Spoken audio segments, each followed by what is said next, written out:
Hi, my name is Abraham Cantu, and I'm in group 4 with Maggie, Rosalinda, Enrique, and Kalani. From these few chapters, I just want to take away from the more of the lines of the fat and nutrition, because being an athlete and being a future coach, you need to learn how to tell your students and your players the different things that can happen from the foods that you eat, and not just physically but mentally what can happen to you when you have like an unforeseen weight gain. So I just thought it was crazy. Like, although chronic diseases, obviously you have high blood pressure, diabetes, and heart disease, but I didn't know that you can get arthritis from having too much fat, sleeping disorders.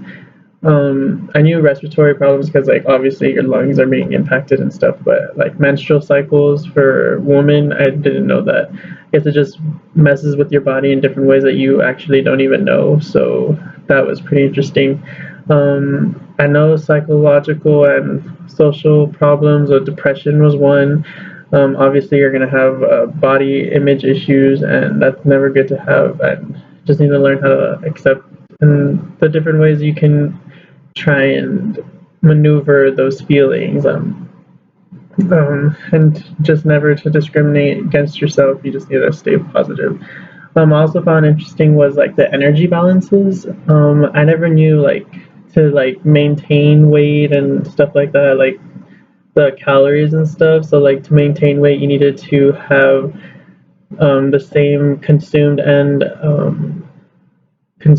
burned calories, and then for a weight gain you need to have more calories consumed, and for weight loss you need less calories. But I didn't know there was actually like a science to it. I just thought like, oh, you eat right and exercise and that should be fine, but I guess not.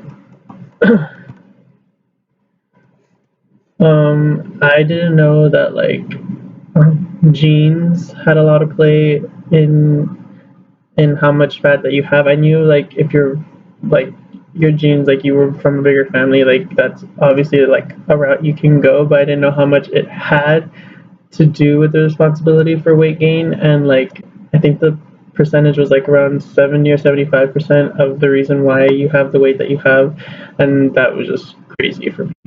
And the other part of that, which is the 30 to 25%, is environmental stuff, which is like all the foods and cultural backgrounds and stuff like that. So I thought that was pretty like astonishing.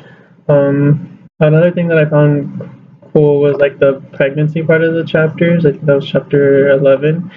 Um, like physical activity, I know a lot of people are like scared to exercise when they're pregnant, and there's actually, I mean, it does hurt your body in some ways, but it also helps it in a lot more ways than it hurts you. Like it can improve your digestion, it can help not gaining so much weight, and it can help with your back pain and your bowel movements. It can help you have regular restrooms and stuff. It can also reduce your high blood pressure, the risk of high blood pressure, and it can actually help you have a better body recovery after your pregnancy. So I recommend that. And then I also thought it was funny, like the food cravings, like what was that word? Pica. It's like cravings for non-food substances, and like so like. But I think one of the things was clay and laundry. I thought that was weird. So uh, then yeah, that's what I took from it.